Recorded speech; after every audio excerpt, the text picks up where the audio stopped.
In the last lecture, we discussed about shift and movement along demand curve. To the causes of changes in demand curve. There are so many causes. It has no curve basically and no mathematical application.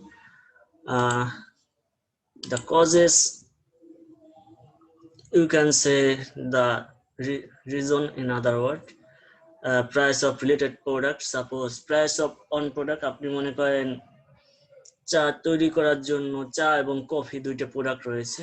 কফির দাম যদি হঠাৎ করে কমে যায়, দেন চায়ের demand কমেও যেতে পারে। সেই ক্ষেত্রে চায়ের দাম কমুক বা না কমুক এটা কোনো ফ্যাক্টর নয়। এর জন্য আপনার রিলেটেড প্রোডাক্টের দামের পরিবর্তনের কারণে চেঞ্জ এবং শিফট হতে, মুভমেন্ট এবং শিফট হতে পারে ডিমান্ড কার্ভের।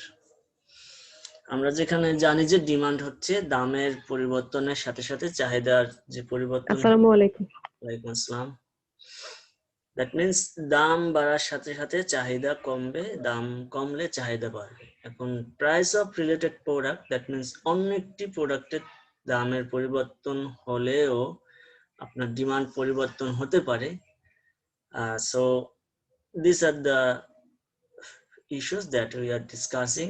Price of related product, that means একটা প্রোডাক্টের আপনার যদি দাম বেড়ে যায় অথবা কমে যায়, কফির দাম যদি বেড়ে যায় কিংবা কমে যায়, সেক্ষেত্রে উই উইল ইউজ টি। এটা হচ্ছে প্রাইস অফ রিলেটেড প্রোডাক্ট। দেন হচ্ছে টেস্ট, মানুষের স্বাদের পরিবর্তন হতেই পারে। যেমন মনে করুন আগের দিনে মানুষ শুধু 3 বেলা ভাতই খেত, এখন মানুষের টেস্ট এবং রুচির পরিবর্তনের কারণে এখন রুটি খেয়ে থাকে, এজন্য গম কিংবা আটার দাম বেড়ে গেছে।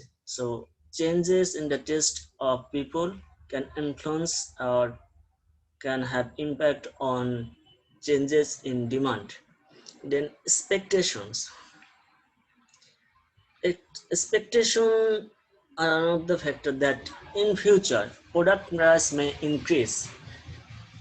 In that case, you may purchase higher amount of product, and despite changing or decreasing product price, you may purchase extra amount of product that will also increase your demand. The most important factor is income.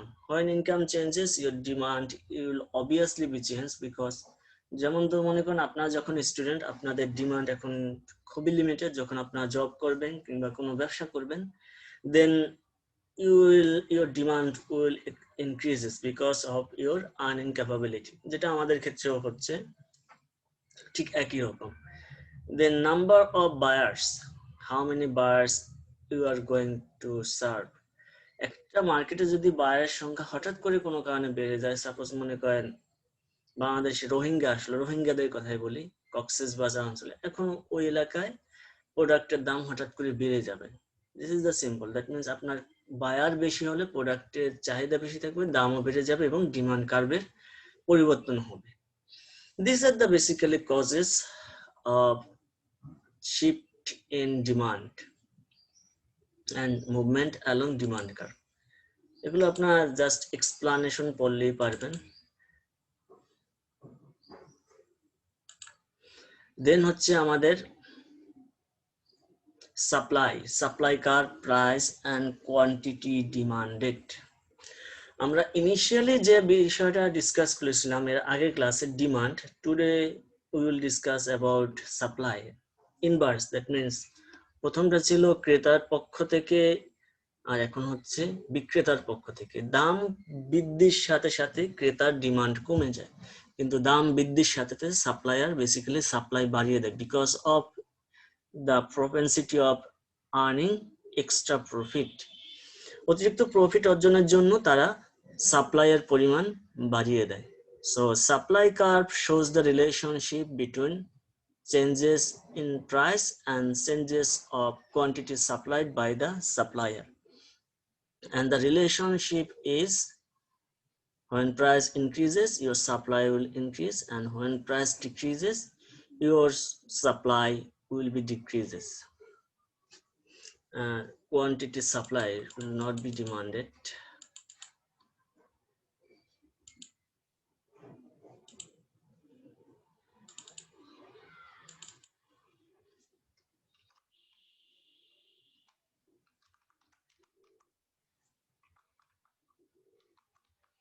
quantity supplied. So আমরা যদি একটা ইকুয়েশনের মাধ্যমে এটা দেখি অথবা গ্রাফের মাধ্যমে দেখি, যখন একজন ব্যক্তির ডিমান্ডের দ্যাট মিন প্রাইসের যে দাম একটা প্রোডাক্টের যে দাম তার উপর ভিত্তি করে একটা প্রোডাক্টের সাপ্লাই নির্ধারিত হয়ে থাকে। প্রথমে একটা আমরা গ্রাফের মাধ্যমে দেখি, তাহলে আমাদের জন্য ইজি হবে পরবর্তীতে ইকুয়েশন বোঝাটা।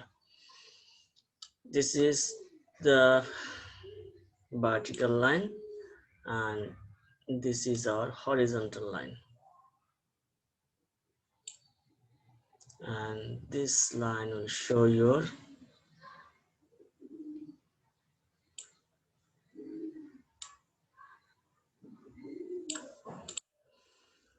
and here you will find some different relationship. This is price and quantity supplied. This is again price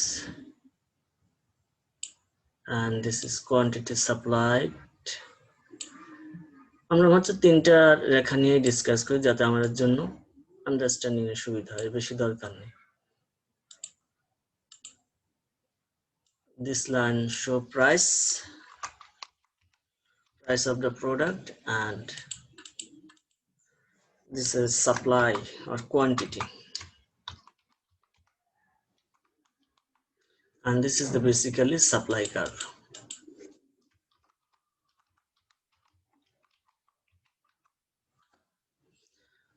এখন the three combination, suppose A B C, আমরা A B C হিসেবে কাউন্ট করি, A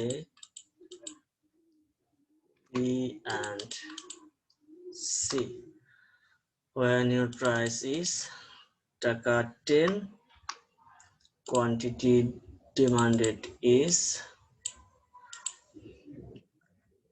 this will be anything like 5 unit, and when price increases to taka 15, then your price will be, suppose for example 10, when your price is 20 taka per unit, you also have quantity supply like 13 unit. These are the three relationship. That means when price increases in upward way, your quantity supply also increases, and when price decreases in other way, that means 20, 15 and 10, your quantity supply of product will also decrease. These are the positive relationship between between quantity supplied and price, and there had negative relationship in the last class we found between price and quantity demanded. And if we look for an equation, we will find that in equation supply function quantity equal to, I have for example 200 plus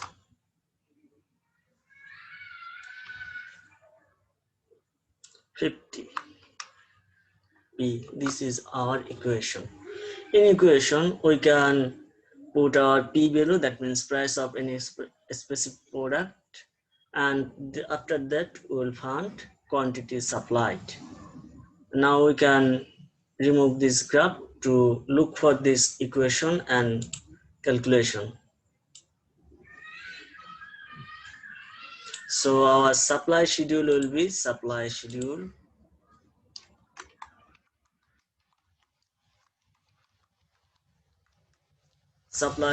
will be, this is your combination or serial, then your price, then you have quantity demanded.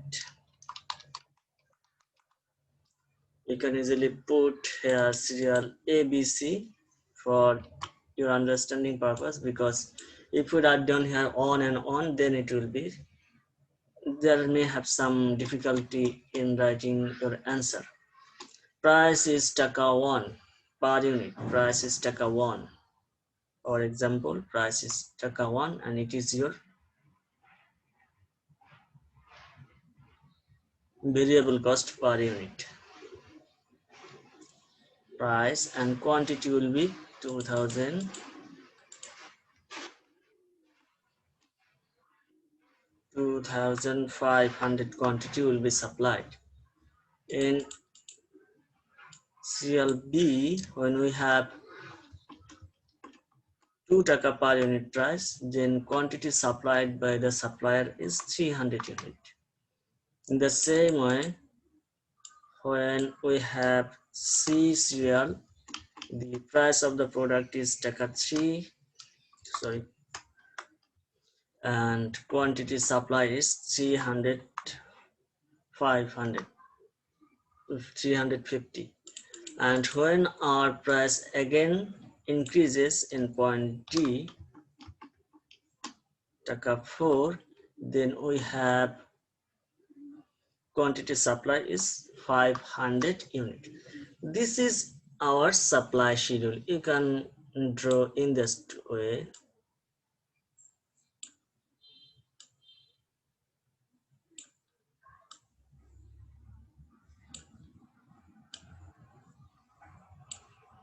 This is our serial.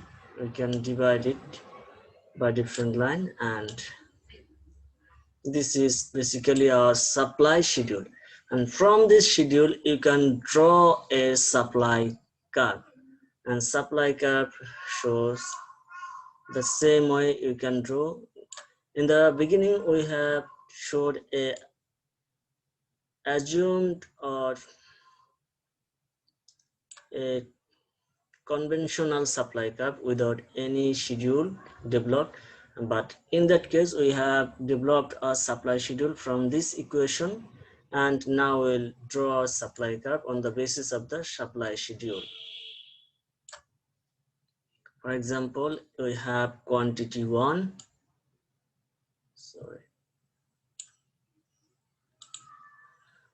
we have quantity 1 here, and price is 250. Then we have quantity 2, we have sub price 2, then quantity again 350, our price is 3. Then when quantity 400, our sub quantity supply is 4. And now we can write down everything here. This is A, this is B, and this is point C, this is point D. And when you put every value like price 1 2 3 4, here we can write 1 1 2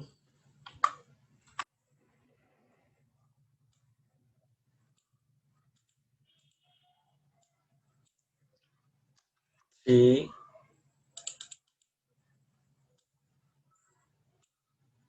4. These are our price of the product. Then in different prices we have 250 taka per unit price, then 300,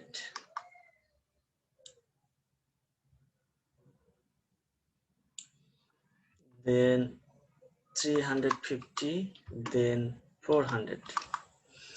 So these are the 3 different combinations. So it is the price line, price of the product, and this is the quantity supply, and this is the supply curve. This is the supply curve. So from this equation we have developed our supply schedule and our supply curve. This curve shows the positive relationship between price and quantity, because when price increases from 1 to 4, our quantity of supplied product by the supplier is also in increasing trend. That means 250 to 400. In the same way, when price decreases from 4 to 1, our quantity supplied of product decrease from 400 units to 250 units. It means that there has negative relationship between quantity supplied and price of the product, and this way when quantity supplied in this way when we will find any change in the price of the product, whether positive or negative, the quantity of supply of that specific product will also increase or decrease in the same way. These are our basically supply curve, supply schedule, and the relationship between supply price and quantity supplied. Is it clear? Yes, sir. Yes, sir. Yes, sir. Okay, thank you. Then our next topic হলো individual and market supply. এটা তো আপনাদের বোঝানোর কিছু নাই, আছে? আপনার individual demand এবং মার্কেট ডিমান্ড যেভাবে দেখেছেন ঠিক একই রকম। আপনার সাপোজ ক্লাসে আপনাদের অনেক স্টুডেন্ট রয়েছে, তাদের সকলের মধ্যে থেকে সাপোজ আকরাম রয়েছে, অনামিকা রয়েছে, একজন আমাদেরকে অন্তুপাল রয়েছে, আশিক রয়েছে, তাদের সকলের যে ইন্ডিভিজুয়াল সাপ্লাই এর কম্বিনেশনটাই হচ্ছে মার্কেট সাপ্লাই। কার্ভ একই রকম হবে, কিন্তু কোয়ান্টিটিটা আমরা জাস্ট বাড়িয়ে দেখাবো। Is it clear? G sir. G sir. আমরা এই কোয়ান্টিটি ডিমান্ডে দেখেছিলাম, সেজন্য এখানে আর দেখানোর দরকার মনে করতেছি না। যদিও আপনার প্র্যাকটিস করতে গিয়ে কখনো প্রবলেম ফেস করেন, আমরা রিভিউ ক্লাসে শেষের দিকে সেটা দেখে নেব, তখন তো দেখাই যাবে। So individual and market supply means basically the different supply in the market and the whole supplier there who provides or supply goods in the market. Shift and movement along supply curve. এটা কি দেখানোর দরকার আছে? যদি মনে করেন লাগবে না, আচ্ছা থ্যাংক ইউ। এটা তো হোমওয়ার্ক করছিলাম স্যার। না, এটা আপনার করেন, এটা আপনার ডিমান্ড করেছেন, এটা করেন। ও জি স্যার। একটু মুখে বলে দিলে ভালো হয়। মুখে এটা তেমন কিছু বলার নাই, তাহলে আমি একটু দেখিয়ে দিই হালকা করে, যেটা আপনাদের জন্য যে আপনার সংকোচ করার কিছু নাই, কারণ আপনারা যদি আগিয়ে যান আমি 26টা ক্লাসে মনে করেন পুরো বই শেষ করে দিতে পারবো, আপনারা যদি অনেক ফাস্ট হন। আর যদি আপনারা স্লো হন তাহলে আমার মিনিমাম 9টা চ্যাপ্টার শেষ করতেই হবে, সেটা আপনাদের ইচ্ছা।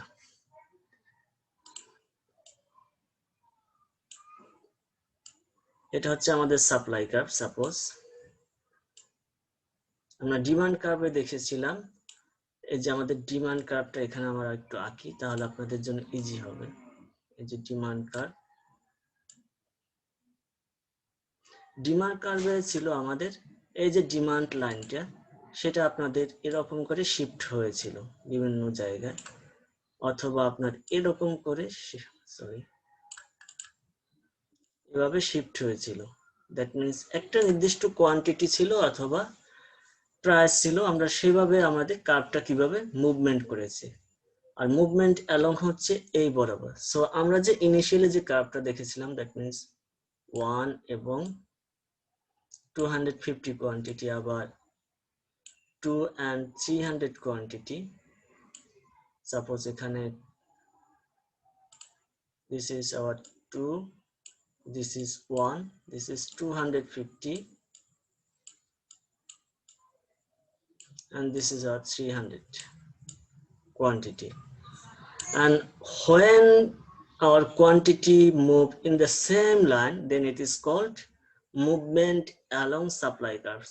It may also be placed here, for example, যে কোনো জায়গায় একটা লাইন বরাবর পরিবর্তন হলে সেটাই হচ্ছে মুভমেন্ট অ্যালং। একটা লাইনের বাইরে গিয়ে যদি কোনো ধরনের পরিবর্তন হয়, then it is called shift.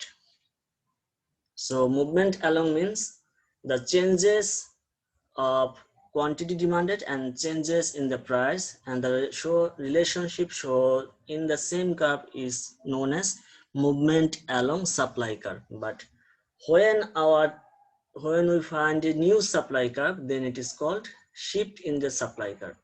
Suppose এটা আমরা এখানে একটু আঁকি, sorry.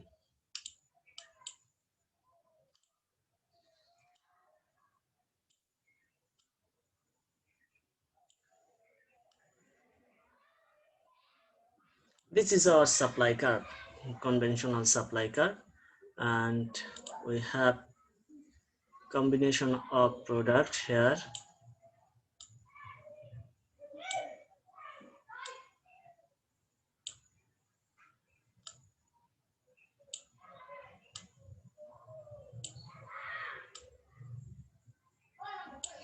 This is our conventional supply curve. Here this is S, that means initial supply curve. This line shows price of the product, price, and this line also shows supply of the product.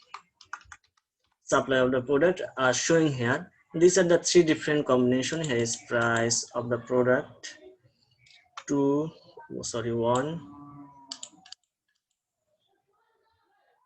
2, and this is here 3, and the product supply is here 250, for example, then 300,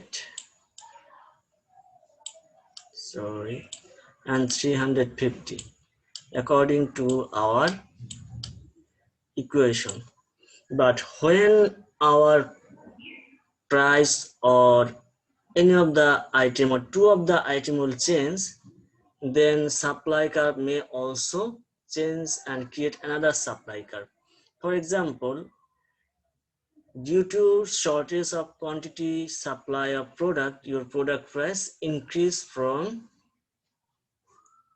2 taka to 3 taka, but your quantity supply remain 300 unit. Here is 300 unit. Then you will find a new supply curve here, find here, and this supply curve is called shift in the supply curve. That means S1. আপনার 3 টাকায় বর্তমান 250 unit product আপনার ক্রয় করা হয়েছে। অথবা এটাও হতে পারে আপনার প্রোডাক্টের সাপ্লাই শর্টেজ দেখা দিল না, কিন্তু প্রোডাক্টের সাপ্লাই 300ই রয়েছে, কিন্তু মার্কেটে আপনার যে সাপ্লায়ার তাদের সংখ্যা কমে গেছে। দ্যাট মিন্স এখানে আপনাদের অনেক বেশি।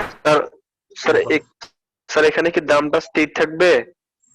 দামটা স্টেট থাকতেও পারে, নাও থাকতে পারে। এখানে শিফট হচ্ছে আপনার নতুন সাপ্লাই কার্ভ ক্রিয়েট হয়। আমরা যেটা ডিমান্ড কার্ভে দেখেছিলাম, যে কোনো একটা বিষয়কে আমরা চেঞ্জ করেছি যাতে করে আপনাদের বুঝতে সুবিধা হয়। দুটো বিষয় চেঞ্জ হতে পারে। আমার এখানে সাপ্লাই হবে, এখানে আমি যেটা বলছি সেটা একটু শোনেন। আপনার সাপোজ কোনো কারণে প্রোডাক্টের সাপ্লাই বর্তমানে 300 ইউনিট রয়েছে, বলেন প্রোডাক্টের সাপ্লাই 300 ইউনিট, কিন্তু আপনার মার্কেটের প্রাইস 2 টাকা পার ইউনিট। কিন্তু এই মুহূর্তে আপনার মার্কেটে ক্রেতা সাপ্লায়ারের সংখ্যা কমে যাওয়াতে প্রোডাক্টের প্রাইস 3 টাকায় নির্ধারিত হয়েছে।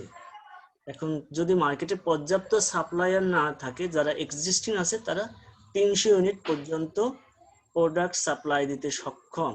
এজন্য 3 টাকায় বর্তমানে 300 ইউনিট প্রোডাক্ট সাপ্লাই করা হবে এবং নতুন সাপ্লাই কার্ভ তাহলে ক্রিয়েট হবে, কারণ আপনার তো 2 টাকায় 300 ইউনিট আগে ক্রয় করতেন, এটা ছিল সাপ্লাই কার্ভ ইনিশিয়াল। এখন তো নতুন সাপ্লাই কার্ভ সৃষ্টি করতে হচ্ছে।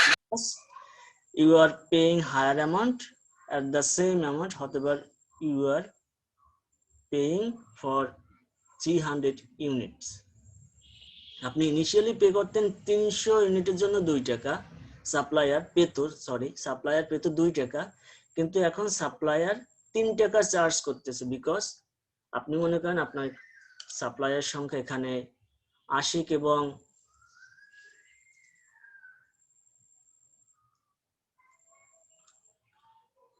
অন্য আরেকজন যেহেতু আকরাম, এই দুজন আপনার সাপ্লায়ার ছিলেন। এখান থেকে আশিক চলে গেল, শুধু আকরাম রয়েছেন।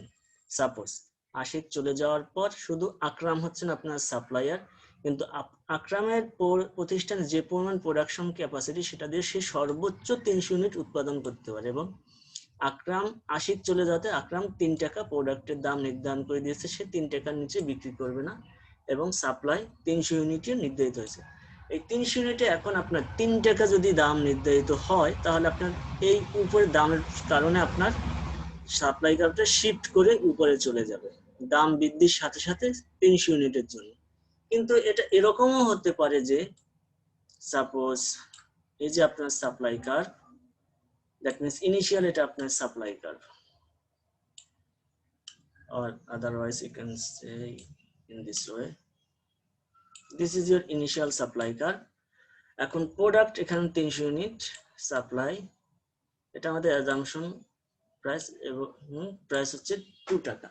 এখন প্রোডাক্টের প্রাইসও সাপোজ আপনার বেড়ে 4 টাকা নির্ধারিত হয়েছে, মার্কেটে প্রোডাক্টের প্রায় 4 টাকা, কিন্তু আপনার সাপ্লাই 300 ইউনিট নয়, সাপ্লাই আপনার 350 ইউনিট অথবা 280 ইউনিট, যেটা আপনার জন্য এখানে এক্সপ্লানেশনের সুবিধা হবে, অসুবিধা হয় এই জন্য আমি এটা এখানে দিয়েছি।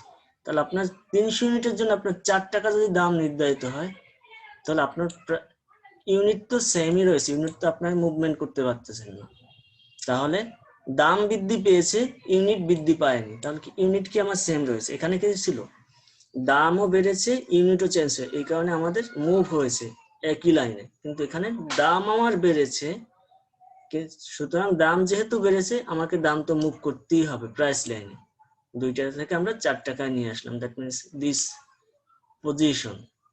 কিন্তু কোয়ান্টিটি তো আমার বাড়েনি, কোয়ান্টিটি যদি না বাড়ে তাহলে তো কোয়ান্টিটির জায়গায় থাকবে, এবং নতুন করে আপনার চাহিদা রেখা সাপ্লাই কার্ভ ক্রিয়েট হবে, এটাকে বলা হয়। স্যার এখানে কি স্যার যে কোনো মানে যে কোনো একটাই মানে বাড়তে পারে বা কমতে পারে, হয় দাম অথবা সাপ্লাই, নাকি জাস্ট সাপ্লাই অলওয়েজ ফিক্সড থাকবে, দাম বাড়া বা কমবে? দুইটাও হতে পারে, এটা আপনাদের এক্সপ্লানেশন এবং বোঝার সুবিধার জন্য বলেছি।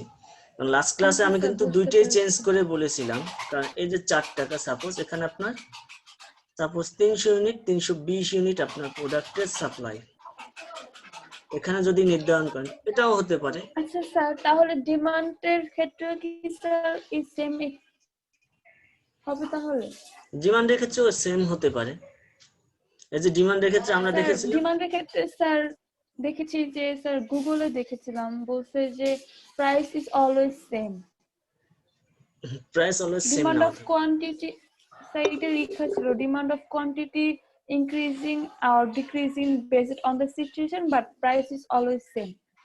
এটা নাও হতে পারে, এটা অলওয়েজ যে হবে এরকম না। আর গুগলে যে মনে করেন যে গুগলে কে লেখে, আপনি লিখবেন আমি লিখবো, এরকম কিছু কথা লিখে আমরা দিয়ে দিব, সেটাই কিন্তু গুগল আপনাকে শো করবে।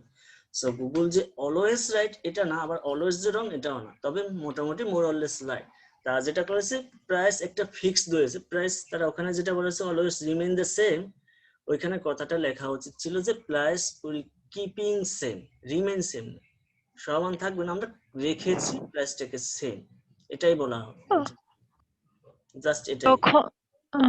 স্যার যখন এমনিতে আমরা ডিমান্ড কার্ভটা অঙ্কন করব তখন তো হচ্ছে প্রাইস বাড়বে কমবে, কিন্তু যখন শিফট করব তখন তো প্রাইস সেমই থাকে মনে হয়। শিফট করার ক্ষেত্রে সেম নাও থাকতে পারে। আচ্ছা স্যার। এটা তাহলে আপনাদের আরেকটু এটা মুছে দিয়ে আরেকটু দেখাই।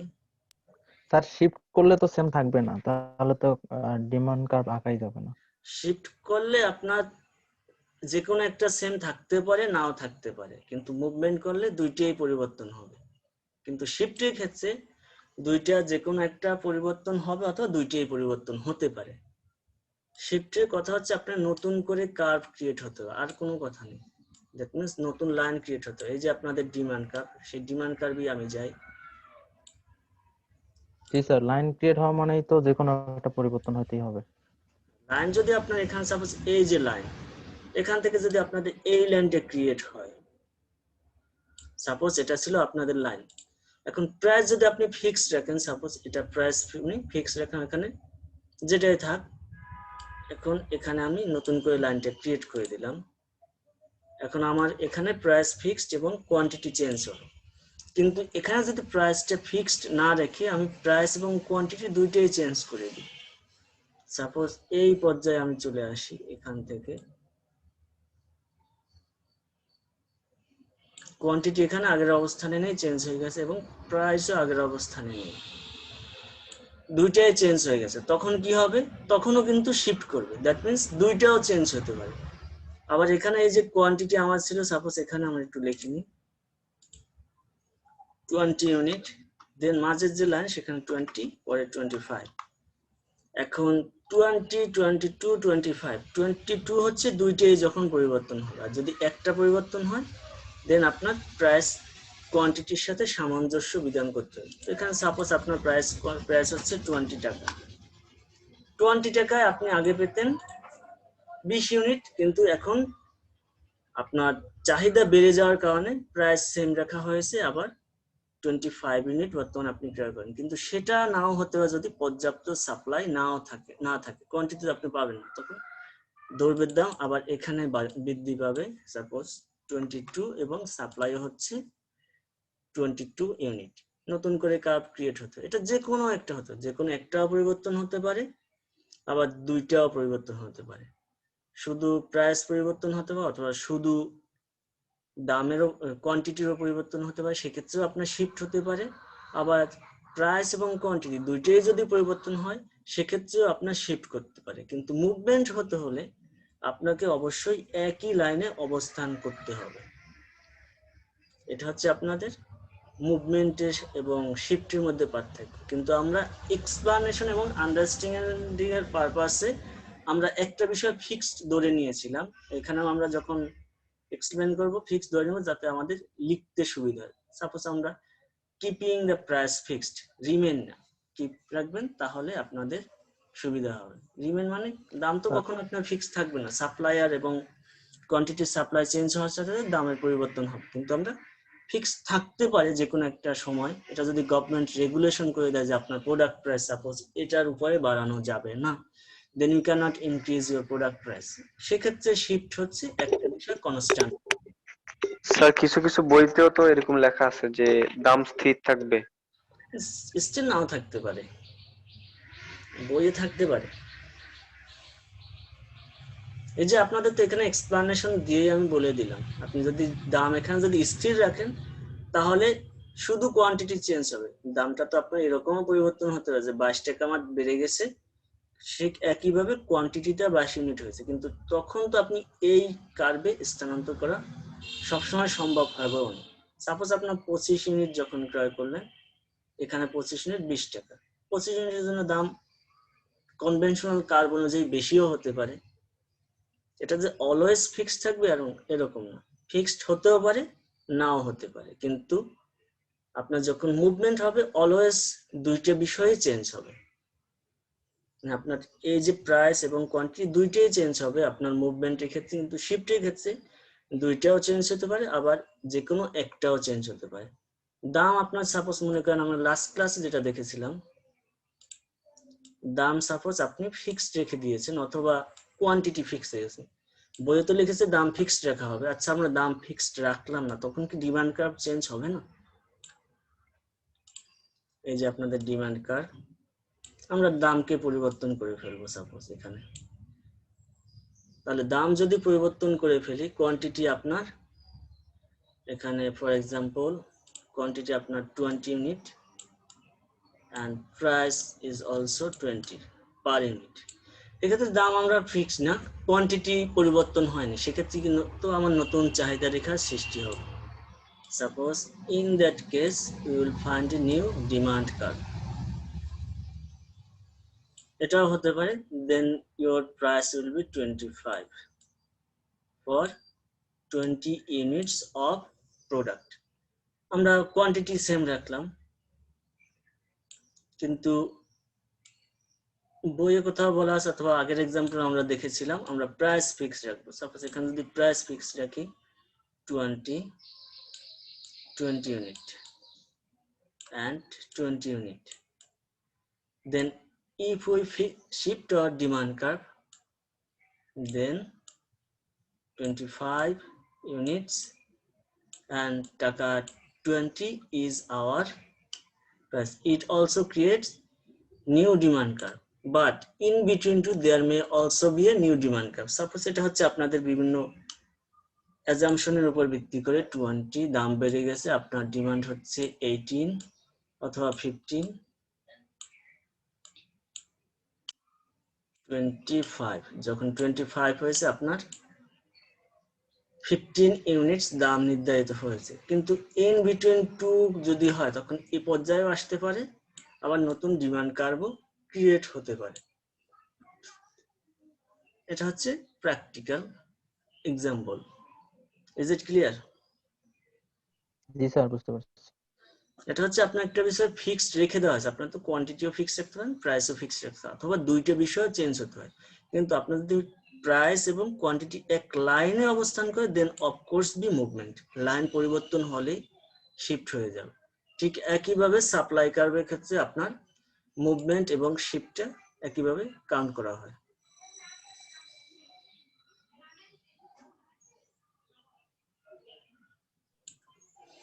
দেন আমরা আমাদের আগের টপিকে ফিরে যাই, সাপ্লাই কার্ভ। আমরা মুভমেন্ট দেখে দিলাম, তাহলে শিফট হচ্ছে স্যার এস। স্যার মুভমেন্ট এবং শিফটের মেইন পার্থক্য কোনটা?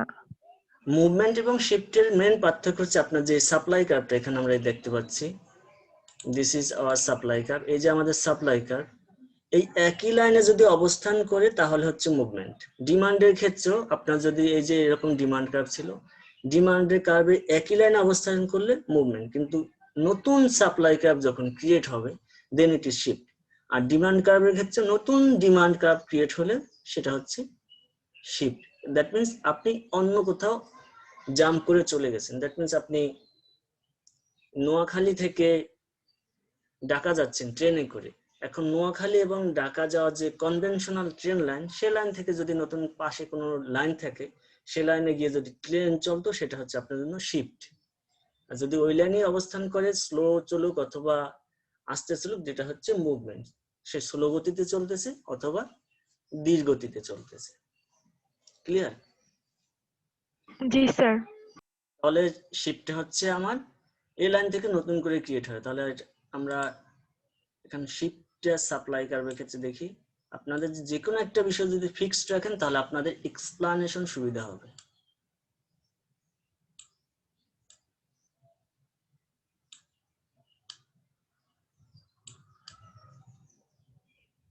এটা হচ্ছে আপনাদের জন্য কনভেনশনাল সাপ্লাই কার্ভ। প্রাইস হচ্ছে suppose 20, sorry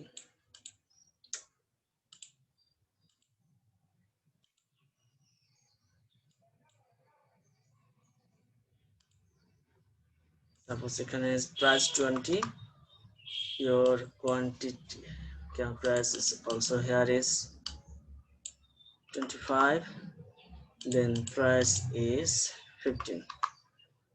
These are the three aspects of your prices and quantity, or assume quantities of, for example, 100 unit, 150 and 100, sorry, not 200 for understanding purposes. We have three quantity, we have also three quantities and three prices. Suppose you can keep any of the item fixed or change both of the item. If you change both of the item, then your explanation will be so much difficult. That's why we keep one item fixed, then we change this. Suppose your quantity will be fixed here. That means market will be able to supply 150 units of product. একটা নির্দিষ্ট সময়ে এর বেশি supply করা সম্ভব নয়, because limitation of resources. Because আপনি মনে করেন একটা ইন্ডাস্ট্রির মালিক, আপনি ইন্ডাস্ট্রির তো সীমাবদ্ধতা আছে, অথবা যেমন বলা হয় গড প্রদত্ত সম্পদ, যেটাকে ল্যান্ড, এটা সীমিত। আপনার তো সীমিত সম্পদ থাকার কারণে একটা দেশে 5 বার তো আপনি শস্য উৎপাদন করতে পারবেন না এক বছরে, সর্বোচ্চ 3 বার পারেন। তাহলে আপনার ধরেই না আছে সর্বোচ্চ এবছর 3 বারই চাষ করা হয়, 150 ইউনিট প্রোডাক্ট উৎপাদিত হবে। তাহলে কিন্তু আপনার দেশে মাইগ্রেশনের কারণে অথবা ট্যুরিজম ডেভেলপমেন্টের কারণে আপনার নতুন লোক সংখ্যার ইমিগ্রেশন হয়েছে ডুরিং উইন্টার সিজন। এখন নতুন যদি জনসংখ্যা চলে আসে then you can not increase your supply, but demand বৃদ্ধির কারণে আপনার প্রাইসের পরিমাণ 25 হয়েছে। In that case you will find a new supply curve. This is called shift in the supply curve. This is supply S1 and this is S2, অথবা it is S0 and this is S1. এটা হচ্ছে আপনার জন্য shift in the supply curve. ঠিক একইভাবে আপনার যদি দেশের জনসংখ্যা কোনো কারণে অন্য দেশে চলে যায়, কিন্তু আপনার যে ল্যান্ডের যে নির্দিষ্ট উৎপাদন ক্ষমতা এটা তো আপনি হঠাৎ করে কমাতে পারবেন না, then you will face a negative shift. That means এখানেও shift হতে পারে, then you will face lower unit of product but your supply will remain same. Then it is S2 is your new shift in the supply curve. ঠিক একইভাবে আপনি যদি inverse করেন, for example price fixed রেখে যদি আপনি করেন, দেন আপনার সিচুয়েশন ভিন্ন হবে। অথবা আপনি দুইটাও করতে পারেন, কিন্তু আমরা এক্সপ্লানেশন যদি ক্লিয়ার হয় যে সেজন্য আমরা একটা বিষয় কি চেঞ্জ করব।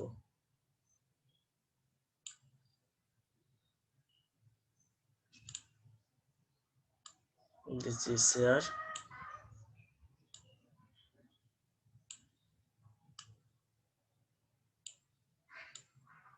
Two item are here.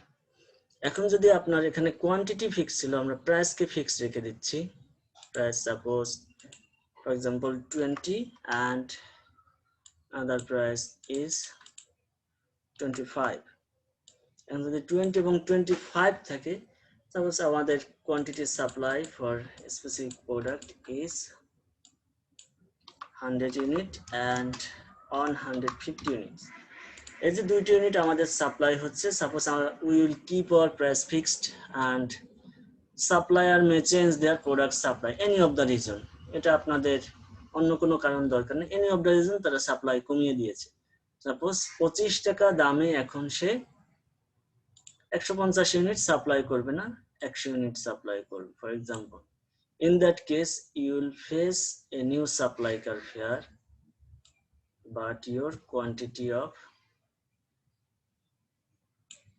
that means S1, this is S0 and S1, your niche is your new supply curve. এখন যদি আপনার কোয়ান্টিটি সাপ্লাই ঠিক একই রাখা হয় এবং দাম কমিয়ে দেওয়া হয়, then you will face another things from 22 you will find new supply curve here because of changes in prices. For example, your new price is taka 15 per unit and but your supply remain 100 unit. In that case you will experience three supply curve also, that means S1, S2. When product price increases but your supply remain the same, then you will experience S2. When product price decreases you will experience S1. এটা S1 এবং S2 আপনারা নিজেদের মতো লিখবেন, এখানে কোনো সমস্যা, কিন্তু initial supply curve will remain S অথবা S0। এটা হচ্ছে আমাদের শিফট। ইয়েস, হ্যাঁ বলেন। স্যার এটাতে কি ফিক্স রাখছেন স্যার? প্রথমটা ছিল কোয়ান্টিটি না প্রাইস? প্রথম এটাই কোয়ান্টিটি ফিক্স রাখা একই তো হয়েছে। মনে হচ্ছে স্যার, দুইটাই তো একই মনে হচ্ছে স্যার। না একই না, দেখেন ভালো করে। প্রথমটায় আমরা ফিক্স রেখেছিলাম quantity, that means 150 unit. G sir, হ্যাঁ দুইটা একই, আমরা এখানে দুইটাই প্রাইস চেঞ্জ করেছি। সরি, আমাদের আরেকটা আকার দরকার ছিল।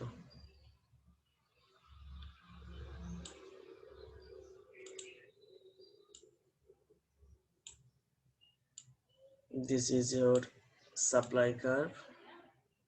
We'll keep price fixed.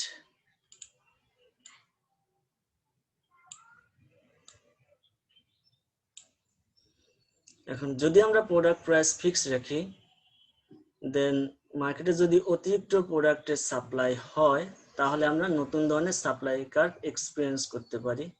For example এখানে 100 ইউনিট আপনার হচ্ছে সাপ্লাই, প্রোডাক্ট প্রাইস হচ্ছে 20 টাকা পার ইউনিট।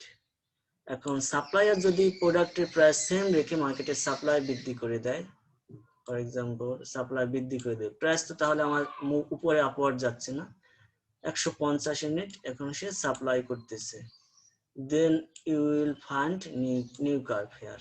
এই যে আমাদের নিউ কার্ভ হলো, এটা হচ্ছে আমাদের S1, এটা ছিল S0।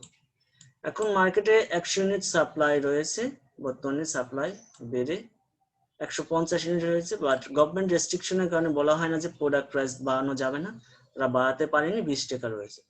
ঠিক একইভাবে মার্কেটে যখন পর্যাপ্ত পরিমাণে সাপ্লায়ার নেই অথবা অফ সিজন, যখন যে সিজনে প্রোডাক্ট তৈরি হয় না, তখন হঠাৎ করে প্রোডাক্টের সাপ্লাই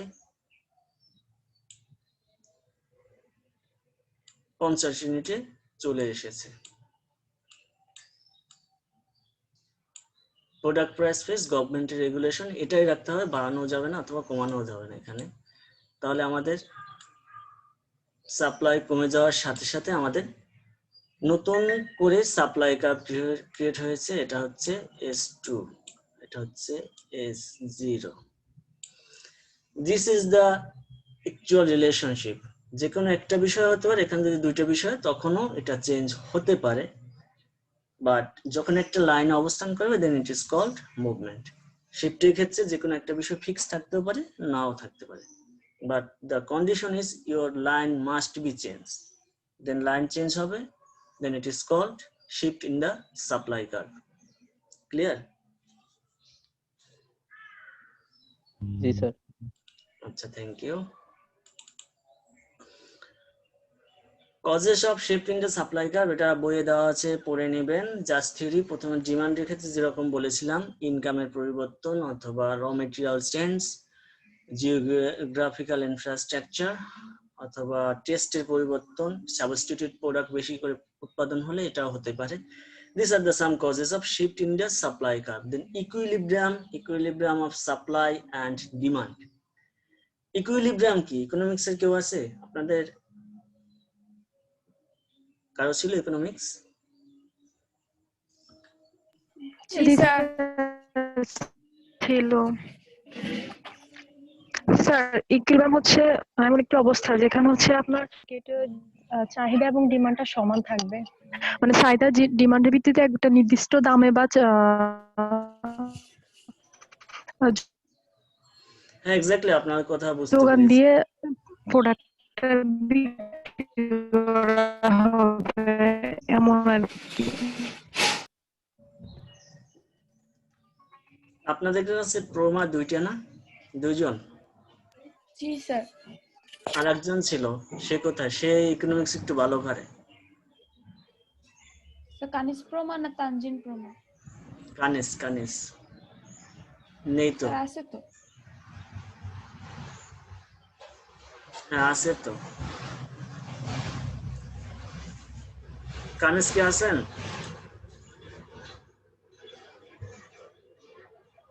জি স্যার। হ্যালো, জি স্যার, আমি আছি। হ্যাঁ বলেন তো, ইকুইলিব্রিয়াম কি?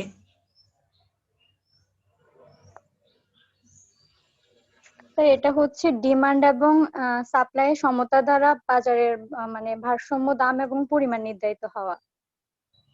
এ দ্বারা মানে কি স্যার নির্ধারিত?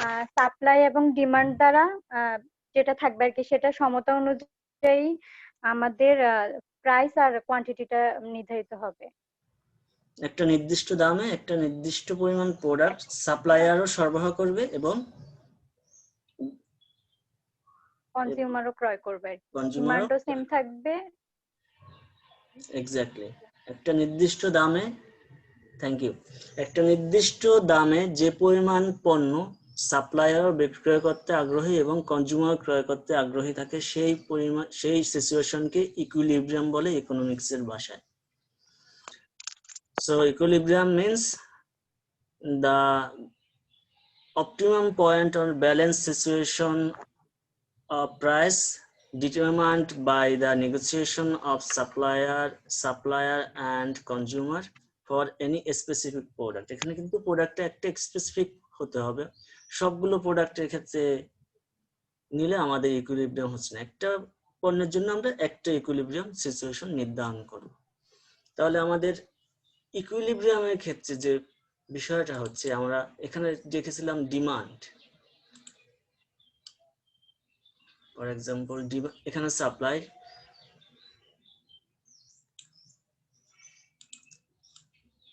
এটা হচ্ছে আমাদের কার্ভ,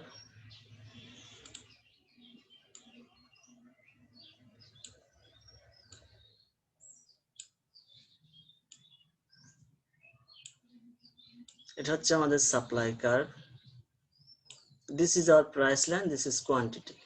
এখন এটা হচ্ছে আমাদের ডিমান্ড লাইন। তাহলে এই যে একটা মধ্যবিন্দু, এই পর্যায়ে একটা নির্দিষ্ট দাম নির্ধারিত হয়েছে। এই দামে সাপ্লায়ারও পণ্য বিক্রি করবে এবং কনজিউমারও প্রোডাক্ট ক্রয় করবে। এই সিচুয়েশনকে বলা হয় equilibrium situation. That means this is our price 20 টাকা for example, sorry, and our quantity of equilibrium quantity is 100. এর উপরে যে কোনো পরিমাণ কোয়ান্টিটিতে you will not find any equilibrium situation. For example, আমরা যদি অন্য কোনো সিচুয়েশন, দ্যাট মিনস এই সিচুয়েশনে প্রোডাক্ট সাপ্লাই করি, দেন মার্কেট উইল এক্সপিরিয়েন্স, এখানে দাম নির্ধারিত হয়েছে সাপ্লায়ার অনুযায়ী। আবার কিন্তু এই পরিমাণ কোয়ান্টিটি সাপ্লাই হলে প্রোডাক্টের দাম বেড়ে যায় because of shortage of supply. সেক্ষেত্রে আমাদের দাম নির্ধারিত হবে এই যে এই পর্যায়ে।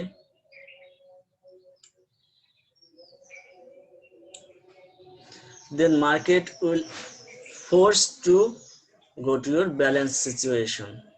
আবার এই পর্যায়ে যদি আমাদের ডিমান্ড নির্ধারিত হয়, for example, in this situation is your demand is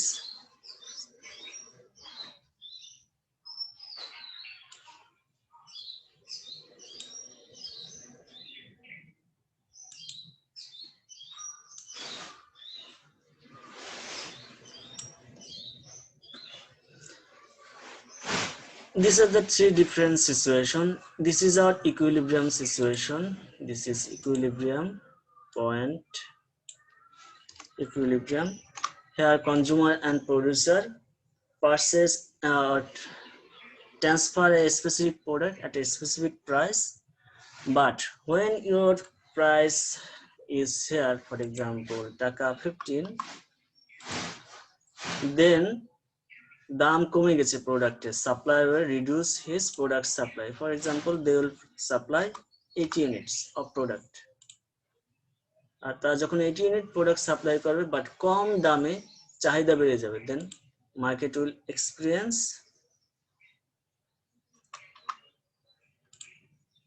25 units of product demand because market will force to 80 unit যখন কম দামে কম পরিমাণ পণ্য সরবরাহ করবে, বাজারে পণ্যের ঘাটতি দেখা দিবে এবং তখন ক্রেতা বেশি দামে পণ্য ক্রয়ে আগ্রহী হবে।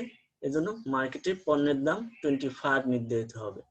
25 নির্ধারিত হওয়ার পর মার্কেট ফোর্স আবার দাম কমাতে বাধ্য হবে, কারণ 25 টাকা দাম নির্ধারিত হলে, এটা আমরা একটু কেটে দিই এখানে,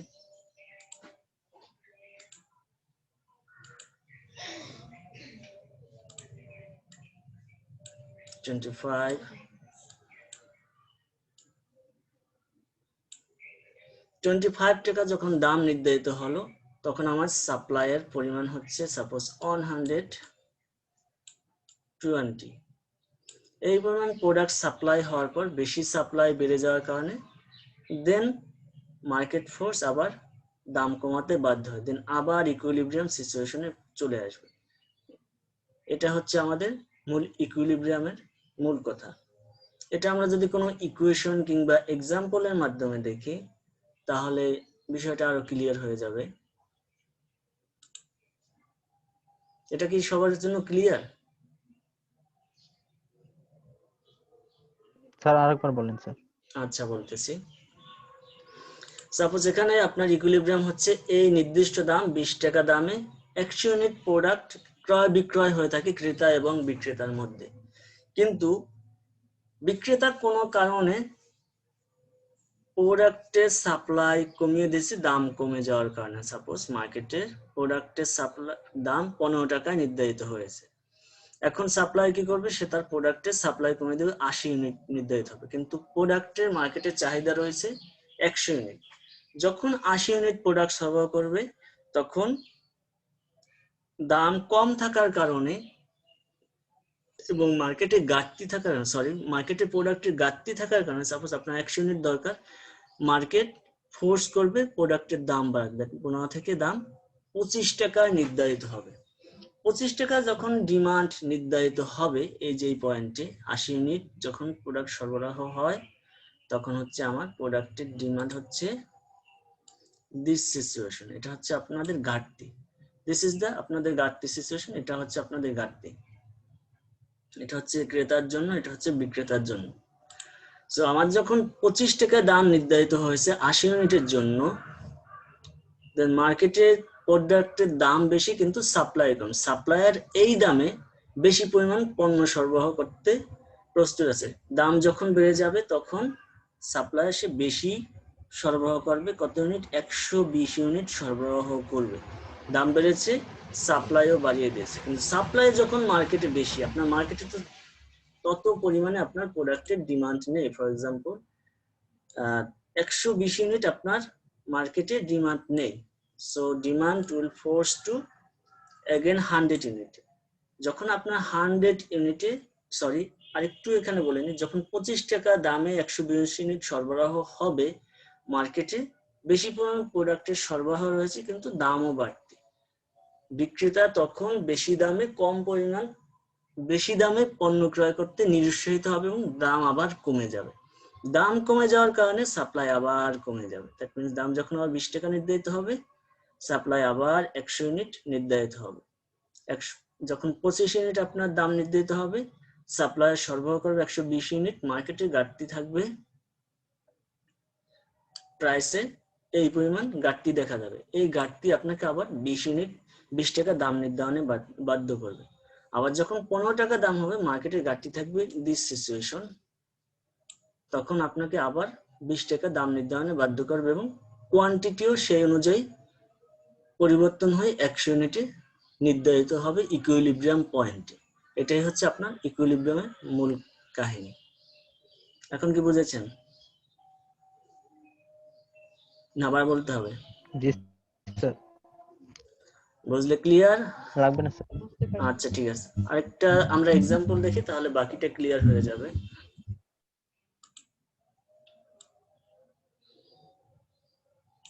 প্রথমে আমরা বলে নিয়েছিলাম ইকুইলিব্রিয়াম, দ্যাট মিন্স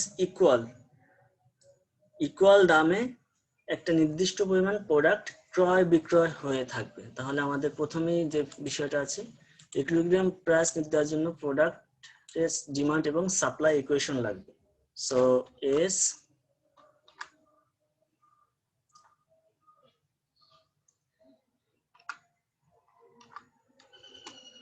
সমান 200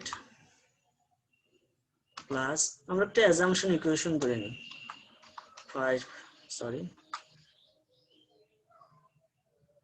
5p and demand equation is d,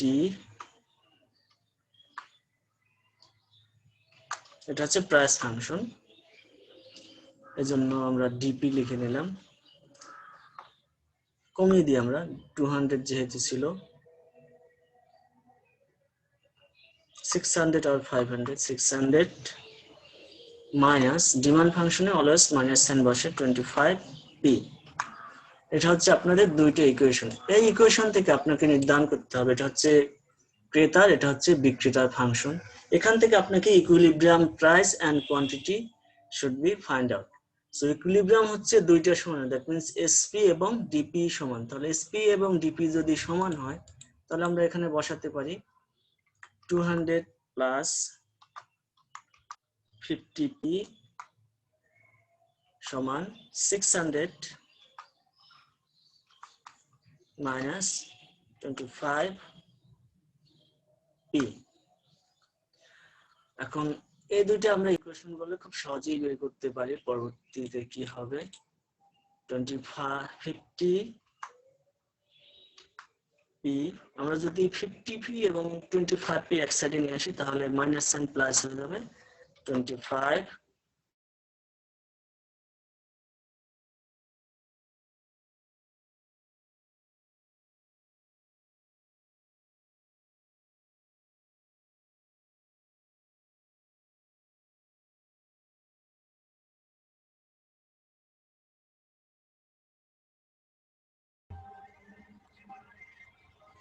স্যারের নেট কানেকশন সমস্যা।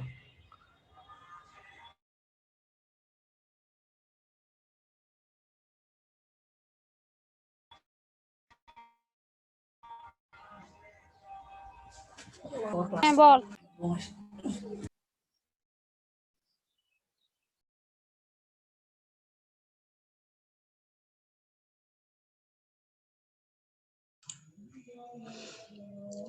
নেট চলে আসছে, সো নো প্রবলেম। আমাদের ইকুয়েশন ছিল, একটা ছিল সাপ্লাইয়ের জন্য, একটা ছিল ডিমান্ডের জন্য। আপনাদের ইকোনমিক্স ক্লাস নিতে আসলেই কি এই সমস্যাটা দেখা যায়? অন্য কারো ক্লাসে দেখলাম না এরকম সমস্যা দেখা যায়, সেদিন দুইবার চলে গেল।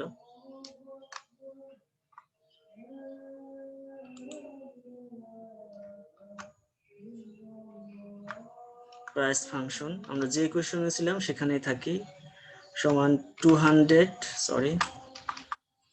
Plus 50p and d demand function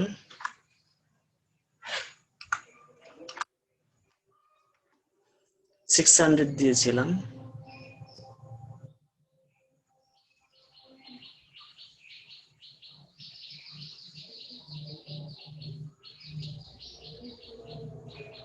$500 দিই যাতে আমাদের ইকুয়েশনটা সুবিধা হয়, কারণ 200 এবং 500 ওখানে 75 আছে, so we should use any round figure that will be helpful to understand and calculate everything. 25. This was our equation. We have just changed 600 to 500.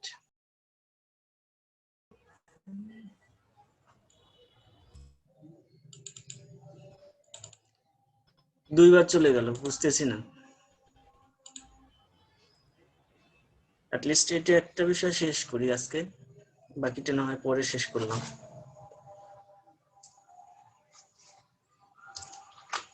S P সমান 200. This is basically our equation. 50p and our demand function is dp equal to 500 minus 25p. These are our two equations, and in case of equilibrium, SP and DP will always be same, so we can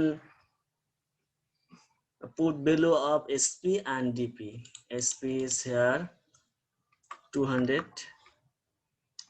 plus P equal to 500 minus 25p. Then we can write পক্ষান্তর করে আমরা পাই 200p plus 25p equal to 500 minus 200. And fraction আসে sir. জি fraction কি আসবে? বললাম জি sir, fraction আসবে। Fraction আসলে তাহলে একটু চেঞ্জ করে দিই যাতে ফ্র্যাকশন না আসে। Yes, sir, fraction আসবে 300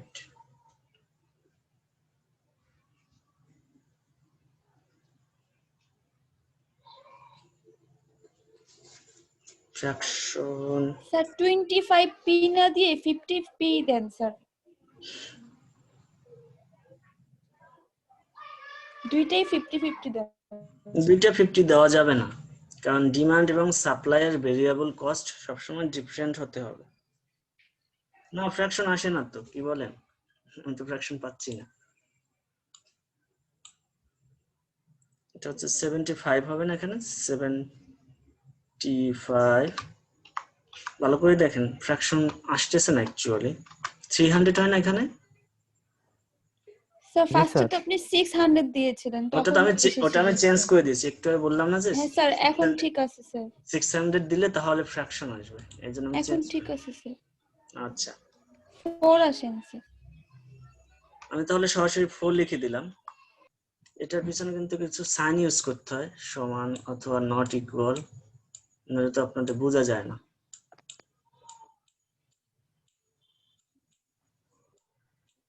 সমানও দেওয়া যাবে না, আবার অর লেখা যায় কিন্তু সমান লেখা যাবে না। সো পি এর ভ্যালু হচ্ছে, দ্যাট মিন্স প্রাইস হচ্ছে 4 টাকা দামে আপনি নির্দিষ্ট পণ্য ক্রয় বিক্রয় করবেন, এটা হচ্ছে equilibrium price. So equilibrium quantity, আপনার যে কোনো একটা ইকুয়েশনে যদি আপনি কোয়ান্টিটি পি ভ্যালুটা বসিয়ে দেন, then we will find our equilibrium quantity. So quantity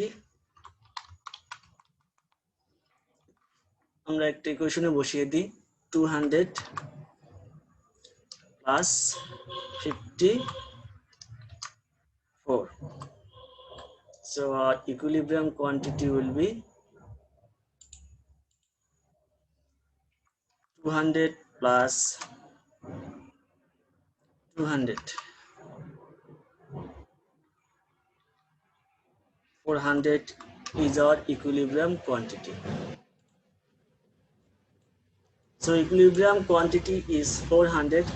In this price and quantity, consumer and buyer will buy and sell any specific product. So we can put it in our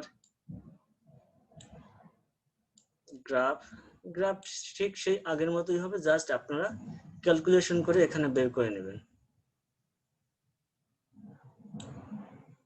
এটা কিন্তু বইয়ে দেওয়া নাই, maybe practical লাইফে এ ধরনের হয়ে থাকে। So আমাদের প্রাইস হচ্ছে 4 টাকা অ্যান্ড আর কোয়ান্টিটি ইজ 400। আমরা এখানে ভ্যালুটা বসিয়ে দিই, প্রাইস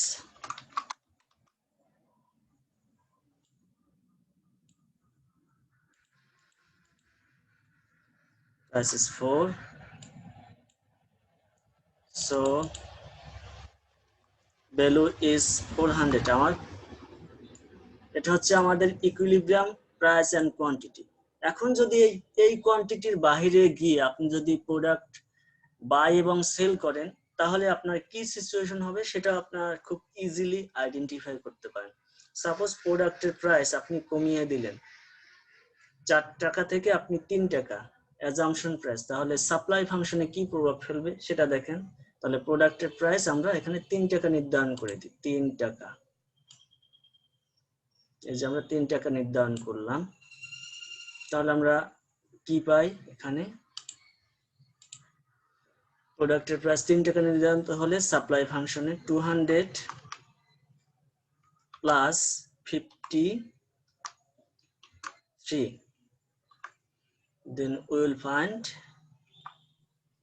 300 কত ইউনিট, 50 ইউনিট নাকি 50 টাকা।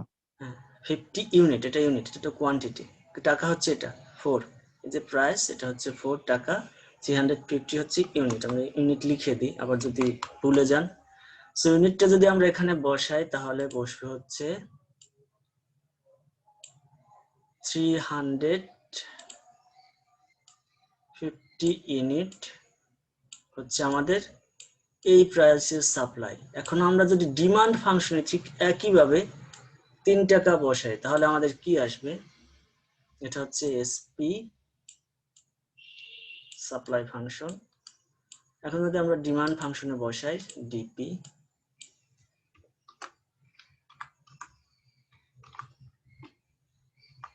$500 minus 25, আমরা ইউনিট বসিয়ে দিব 3, তাহলে আমাদের কত ইউনিট আসে, 500 425। 425।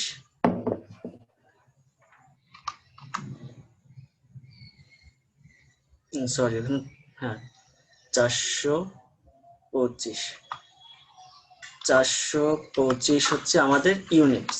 তাহলে 3 টাকা যদি প্রোডাক্টের প্রাইস হয়, আমরা কত ইউনিট ক্রয় করতে রাজি থাকবো? মার্কেট থেকে আমরা 425 ইউনিট পরিমাণ প্রোডাক্ট ক্রয় করতে যাবো। দ্যাট মিনস 400 এখানে 25।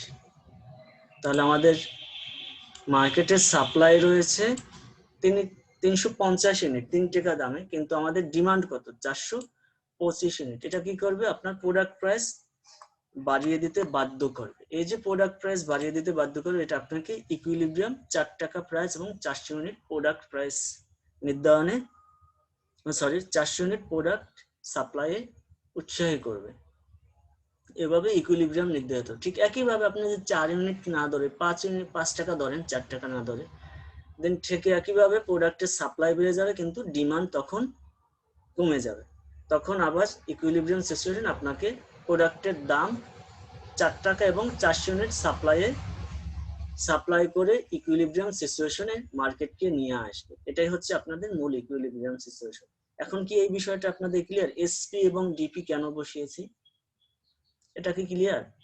এসপি হচ্ছে অ্যাজাম্পশন প্রাইস। আমরা ধরে নিলাম যে আসলে ইকুইলিব্রিয়াম না হলে কি হবে, তাহলে প্রোডাক্টের সাপ্লাই কম হবে কম দামে, কিন্তু ডিমান্ড বেশি থাকবে। ঠিক একইভাবে আপনি যদি দাম বাড়িয়ে দেন, তাহলে দাম বাড়লে সাপ্লাই দেখা যায় বেড়ে গেছে এবং ডিমান্ড কমে গেছে। এটা হচ্ছে আমাদের অ্যাকচুয়াল সিনারিও। এটা একটু বাসায় আপনারা প্র্যাকটিস করুন, দেখাতে হবে না, আপনারা নিজেরা করবেন। জাস্ট এই একই ইকুয়েশন দিয়ে করেন, দেখেন যে আসলে ঠিক আছে কিনা। প্র্যাকটিস করলে আপনাদের পরীক্ষায় আর ভুল হবে না, না করলে অনেক সমস্যা। আপনাদের আগের ব্যাচে কিছু কিছু আছে যে কখনো প্র্যাকটিস করে না, পরীক্ষার আগে গিয়ে বাসায় রাতে প্র্যাকটিস করছে, দেখা গেছে তারা ভুলে যাচ্ছে, ঠিক মতো হচ্ছে না, অনেক সমস্যা করতেছে। এটা আপনারা আর এই সমস্যার সম্মুখীন যাতে না হন। দেন হচ্ছে আমাদের আজকে এ পর্যন্ত থাকবেন, আরো আগাবো। 3 steps of analyzing equilibrium change। এখানে কি থাকবেন, আরো আগাবো? স্যার থাক স্যার। না স্যার আজকে এখানেই থাকুন। না, আপনারা একটু রিল্যাক্সে শেখেন, কারণ হচ্ছে আমি কিন্তু বই পুরো শেষ করে দিতে পারবো আপনারা যদি চান। এটা আমার কোনো সমস্যা হবে না, আপনাদের ইচ্ছা। সো আজকে এ পর্যন্তই থাক। আপনারা একটু বাসায় প্র্যাকটিস করেন, এটা দেখাতে হবে না যেটা আমরা দিয়েছি। আর যারা প্র্যাকটিস করেন না, আমি আপনাদেরকে এতটুকু গ্যারান্টি দিতে পারি, তাহলে একটু সমস্যায় পড়বেন, কারণ প্র্যাকটিস না করলে এটা আসলে ভুলে যাওয়াটাই সিম্পল, যে কোনো ব্যক্তিই ভুলে যাবে। সো ভালো থাকবেন সবাই, বেস্ট অফ লাক। 2বার লাইন চলে গেছে। স্যার রেকর্ডটা দিয়ে দিয়েন। হ্যাঁ অফকোর্স, আগের ক্লাসের রেকর্ডটা তো আমি দিয়েছি। ওকে, ভালো থাকবেন, বেস্ট অফ লাক। হ্যাঁ স্যার, আমি তো গ্রুপে দিয়ে দিচ্ছি। আসসালামু আলাইকুম। ওয়ালাইকুম আসসালাম। আসসালামু আলাইকুম স্যার। ওয়ালাইকুম আসসালাম।